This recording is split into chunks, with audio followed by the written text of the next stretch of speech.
Welcome to our channel student guidelines. और आज हम देखेंगे वेस्ट बंगाल बोर्ड क्लास 12 हिंदी से व्याकरण सेक्शन को, जिसमें आज हम देखेंगे कारक तथा कारक चिन्ह और क्या क्या अपवाद है, इनको हम देखेंगे। तो चलिए देखते हैं कारक तथा कारक के चिन्ह को।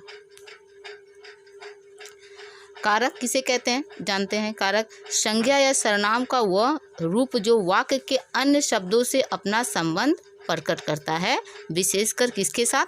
क्रिया से। क्रिया से जब उसका अपना संबंध प्रकट होता है किसका? संज्ञा या सर्वनाम के रूप को, तो क्या कहते हैं? उसे कारक कहते हैं। कारक के कितने भेद होते हैं? कारक को कैसे पहचानेंगे कि ये कौन सा कारक है और कारक के चिन्ह क्या है, ये जानना बहुत आवश्यक है, क्योंकि क्लास 12 में आपको यही बताने के लिए कहा जाएगा कि आप दिए गए वाक्यों में से कारक को पहचान कर उनके भेद को बताएं। तो चलिए देखते हैं कारक के भेद क्या क्या है। कर्ता कारक, कर्म कारक, करण कारक, संप्रदान कारक, अपादान कारक, संबंध कारक, अधिकरण कारक और संबोधन कारक। ये है कारक के भेद। पहचान कैसे करेंगे? तो कर्ता कारक की पहचान क्या है कि जो काम करता है, वाक्य में जो काम करता है उसे क्या कहते हैं? कर्ता कारक। और इसकी पहचान कारक चिन्ह किसे कहते हैं? कारक चिन्ह क्या होता है इसका? या तो इसका कारक चिन्ह ने होता है या कोई भी चिन्ह नहीं होता है। जैसे मैंने, उसने, क्या ने शब्द का प्रयोग किया गया है। अगला है कर्म कारक।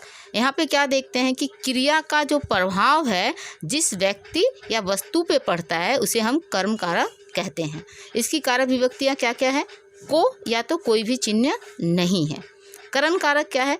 जो क्रिया करने में साधन का काम करे, क्रिया कैसे कर रहा है उसका साधन का जो कार्य करता है उसे कहते हैं करण कारक। इसका कारक चिन्ह क्या है? से या द्वारा। संप्रदान कारक, जिसके लिए कोई काम किया जाए उसे कहते हैं संप्रदान कारक। ठीक है, तो इसकी विभक्तियाँ क्या क्या है?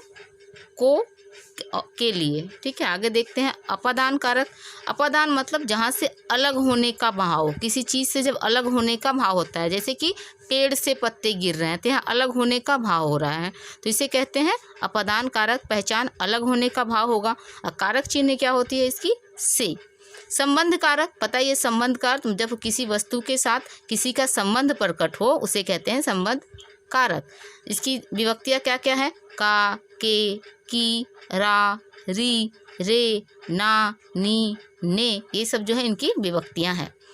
अधिकरण कारक, जिससे क्रिया के आधार का ज्ञान हो उसे कहते हैं अधिकरण कारक। जैसे में, पर, बच्चे कहाँ हैं? बच्चे छत पर है। आधार क्या है कि बच्चे छत पर हैं, तो ये क्या है? अधिकरण कारक।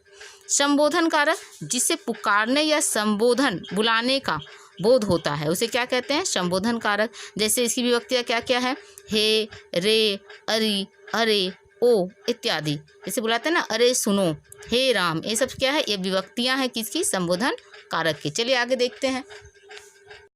अब देखिए, ये आपने 8 भेद को देख लिया, उसकी पहचान हो गई, विभक्तियाँ हो गई। अब हम क्या देखेंगे कि कुछ चीज़ें जो इम्पोर्टेंस है, बस हम उतना देखेंगे और उदाहरण, ताकि हम जो सामने होने वाली परीक्षाएं हैं उसमें हम फटाफट अपने कारक को पहचान सकें। तो क्या है? कर्ता कारक। कर्ता का अर्थ ही होता है करने वाला। कर्ता कारक का लेकिन प्रयोग 2 प्रकार से होता है।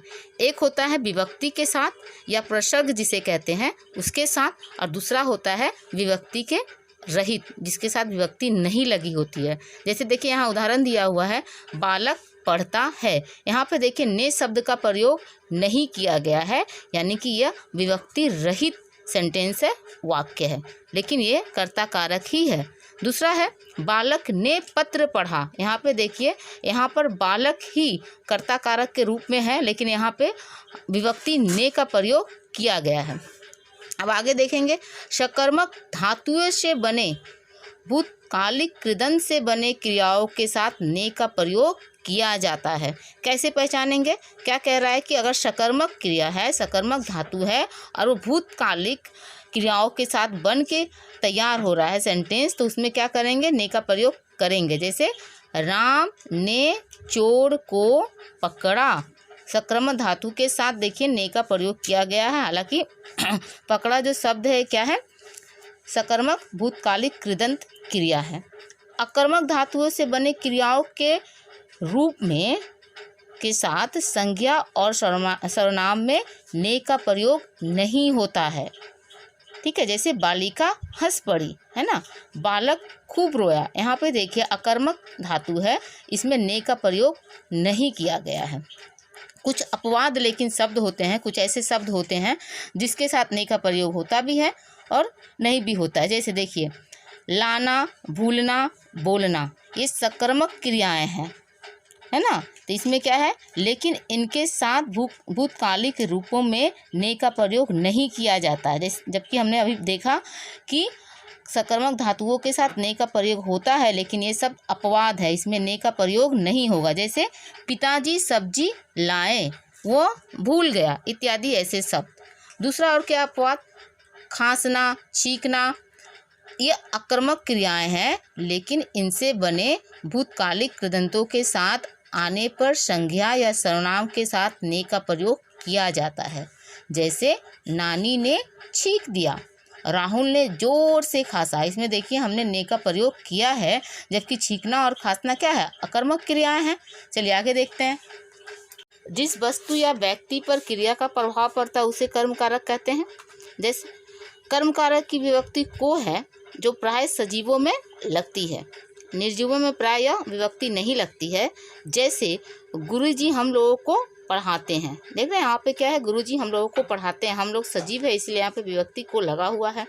गुरुजी पुस्तक पढ़ाते हैं, देखिए पुस्तक निर्जीव वस्तु है इसलिए यहाँ पर को शब्द का प्रयोग नहीं होता है। लेकिन कभी कभी अपवाद शब्द ऐसे होते हैं जहाँ पर सजीवों के साथ को का प्रयोग नहीं होता है और जहाँ पे जोड़ देने की बात होती है वहाँ आवश्यक हो जाता है कि हम को का प्रयोग करें। जैसे हमने चिड़ियाघर में बंदर देखे, हम यहाँ पे ये नहीं लिखते हैं कि हमने चिड़ियाघर में बंदर को देखें, देख रहे हैं यहाँ पे को का प्रयोग नहीं किया गया है। पहाड़ पर हमने लंगूर देखे, यहाँ भी को का प्रयोग नहीं किया गया है। लेकिन जैसे कि जोड़ देने के लिए हम लोग क्या करेंगे, को शब्द का प्रयोग करेंगे। जैसे मैंने 1 घंटे में पुस्तक को पढ़कर रख दिया, को शब्द यहाँ पे प्रयोग किया गया है क्योंकि यहाँ पे शब्द पे जोड़ दिया जा रहा है, कर्म पे जोड़ दिया जा रहा है। इसे खरीदने से हमारे देश को हानि पहुँचता है, देश को जोड़ देने वाली बात है इसलिए देश को कर्म कारक है। हालांकि इसमें खरीदने से भी कारक है, ये कौन सा कारक है, यह करण कारक है। ठीक है, तो चलिए आगे देखते हैं। नोट क्या देखेंगे, अधिकरण कारक का नोट में क्या दिया हुआ है कि इसका विभक्ति क्या है, में या पर है। लेकिन इसके अलावा भी कभी कभी कुछ विभक्तियां प्रयोग में आती है, जैसे ऊपर, बीच, के भीतर, के अंदर, के मध्य। अधिकरण कारक भी 3 तरह के होते हैं, काल अधिकरण, भाव अधिकरण और स्थान अधिकरण। काल अधिकरण में क्या होता है, जहाँ पे समय का या काल का बोध होता है। भाव अधिकरण में जहाँ भाव का बोध होता है। स्थान अधिकरण में जहाँ स्थान पर क्रिया या कारक होता है। जैसे एग्जाम्पल देखिए, मैंने 1 वर्ष में सारी किताबें पढ़ ली, यहाँ पे काल का बोध हो रहा है कि वो कितने समय में पढ़ा गया है किताबों को। भाव अधिकरण में क्या देखते हैं कि उसे इस कार्य में हानि होगी, यहाँ क्या पता चलता है, भाव क्या है कि हानि होने का भाव पता चल रहा है। स्थान अधिकरण में देखिए एग्जाम्पल है, लड़का छत पर बैठा है, कहाँ पर बैठा है, क्रिया किसके अनुसार लगा हुआ है, लड़का छत पर बैठा है, तो यहाँ पे यह क्या है, स्थान अधिकरण कारक है। अब देखेंगे करण कारक और अपादान कारक में क्या अंतर है। करण कारक में भी से का प्रयोग किया जाता है और अपादान कारक में भी से का प्रयोग किया जाता है, लेकिन करण कारक में से का प्रयोग साधन या माध्यम के लिए होता है, जबकि अपादान कारक में से का प्रयोग अलगाव के लिए होता है। जैसे एग्जाम्पल देख सकते हैं कि मैं बस से स्कूल जा रही हूँ, यहाँ माध्यम पता चल रहा है कि मैं किससे स्कूल जा रही हूँ, बस से। यहाँ पे ये कौन सा कारक होगा, करण कारक। पेड़ से पत्ते गिर रहे हैं, यहाँ भी से का प्रयोग किया गया है, लेकिन ये अपादान कारक है क्योंकि यहाँ पर पत्ते पेड़ से अलग हो रहे हैं, अलगाव का भाव उत्पन्न हो रहा है, इसलिए यहाँ पे अपादान कारक है। ठीक है, चलिए आगे देखते हैं। तो हमने देखा कि कारक किसे कहते हैं, कारक के भेद कितने हैं, पहचान क्या है और विभक्तियाँ क्या क्या है, और कुछ ज़रूरी बातें जो ध्यान में रखकर हम कारक को पहचान सकते हैं। चलिए अब कुछ उदाहरण को देखकर हम समझते हैं। देखिए पहला उदाहरण है, परमार्थ तो दूर की बात है। यहाँ पे हम कारक देखेंगे कहाँ पर है, देखिए विभक्ति लगी हुई है की, की यानी कि यहाँ पे कौन सा कारक है, संबंध कारक। आपसे एग्ज़ाम में परीक्षाएं में यही पूछी जाती है, क्वेश्चन दिया रहता है, आपको सिर्फ उसमें से ढूंढ कर बताना होता है कि कारक कौन सा है, वाक्य में कारक कहाँ पर है और कौन सा कारक है। तो यहाँ पे देखिए है परमार्थ तो दूर की बात है, मैंने क्या किया, वाक्य में कारक को ढूंढ के उसको अंडरलाइन किया है और सामने लिखा है संबंध कारक। आप भी इस तरह से परीक्षाएं में लिखेंगे। आगे है इतने में 10 बज गए। देखिए में, यहाँ पे में कारक लगा हुआ है, विभक्ति लगी हुई है, यानी कि ये अधिकरण कारक है। अब वहाँ एक मोची ने कब्जा कर रखा है। मोची ने विभक्ति लगा हुआ है, यानी कि ये कर्ता कारक है। बुढ़े ने टोपी उतार कर सिर पर हाथ फेरा। यहाँ पे देखिए दो आपको मिलेंगे कारक, एक बुढ़े ने, दूसरा है सिर पर। बुढ़े ने यानी कि ने की विभक्ति लगी हुई है तो ये कर्ता कारक है। सिर पर विभक्ति लगी हुई है यानी कि यह अधिकरण कारक है। आगे अब सुंदर देही अपने घर की मालकिन हुई है। घर की यानी कि संबंध बताया जा रहा है कि सुंदर देही का संबंध क्या है घर के साथ, कि वह मालकिन है। क्या है, संबंध कारक। ईश्वरी ने इसका कोई जवाब नहीं दिया। ने शब्द लगा है ईश्वरी के साथ यानी कि यह कर्ता कारक है। 2 दिन चिराग के घर की छानबीन होती रही। ठीक है, चिराग के और क्या है, घर की, दोनों ही क्या है, संबंध कारक है। दोनों के बीच संबंध को दर्शाया जा रहा है। तुम्हें सब चीज़ में भैया से कमती हिस्सा लेना चाहिए। यहाँ पे देखिएगा 2 विभक्तियाँ हैं बताएं, जैसे कि चीज़ में भैया से, चीज़ में अधिकरण और भैया से करण कारक। सब कुछ स्वार्थ के लिए है। क्या लगा हुआ, देखिए विभक्ति क्या है, के लिए। या के लिए किसके लिए आता है, किसकी विभक्ति है, संप्रदान कारक की।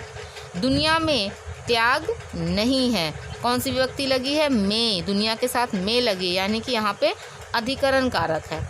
मैं कुर्सी पर पाँव लटकाए बैठा था। कहाँ बैठा था, कुर्सी पर।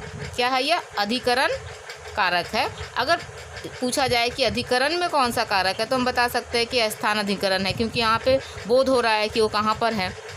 पहलवान के होठ सूख रहे थे। किसके होठ, पहलवान के होठ। यहाँ पे क्या है, देखिए पहलवान के, संबंध कारक। इस गिरिकुट बिहारी का नाम क्या है, गिरिकुट बिहारी का क्या है, संबंध कारक। आगे देखेंगे क्या, मलबे के चौखट पर बैठ गया। कहाँ बैठ गया, मलबे के चौखट पर। देखिए पहला क्या विभक्ति के लगी है, दूसरा क्या है पर। क्या होगा, पहला संबंध कारक, दूसरा अधिकरण कारक। नली का पानी हल्की आवाज़ करते बह रहा था। नली का संबंध कारक। रखे ने सीधा होने की चेष्टा की। किसने की, ने लगा हुआ है, देखिए विभक्ति, तो क्या होगा, कर्ता कारक। मैंने अपने मन को काफ़ी नसीहत दी। ने शब्द यहाँ पे लगा हुआ है यानी कि कर्ता कारक है। दूसरा है मन को विभक्ति लगी हुई है यानी कि यह संप्रदान कारक है। यशराज से बहस करने की मेरी तबीयत नहीं हो रही थी। से विभक्ति लगी हुई है लेकिन यहाँ पे अलगाव का बोध नहीं हो रहा है, ये क्या है, करण कारक। अपनी बुद्धि द्वारा हृदयत्व को संपादित और संशोधित करता आया हूँ। किसके द्वारा, बुद्धि द्वारा। देखिए द्वारा शब्द लगा हुआ है यानी कि ये करण कारक है। सुंदर की इस बात पर साहेब को लज्जित होना पड़ा। सुंदर की, यहाँ पे क्या है, ये संबंध बता रहा है, किसकी बात है, सुंदर की विभक्ति जुड़ी हुई है यानी कि ये संबंध कारक है। दूसरा और कारक है बात पर शब्द जुड़ा हुआ, विभक्ति जुड़ी हुई है तो ये अधिकरण कारक है। साहेब को, तीसरी हम कारक देख रहे हैं इसमें, साहेब को का विभक्ति लगी हुई है अर्थात ये कर्म कारक है। तो ये था हमारा कारक और उम्मीद करती हूँ कि आपको कारक समझ में आ गया। वीडियो को देखने के लिए थैंक यू।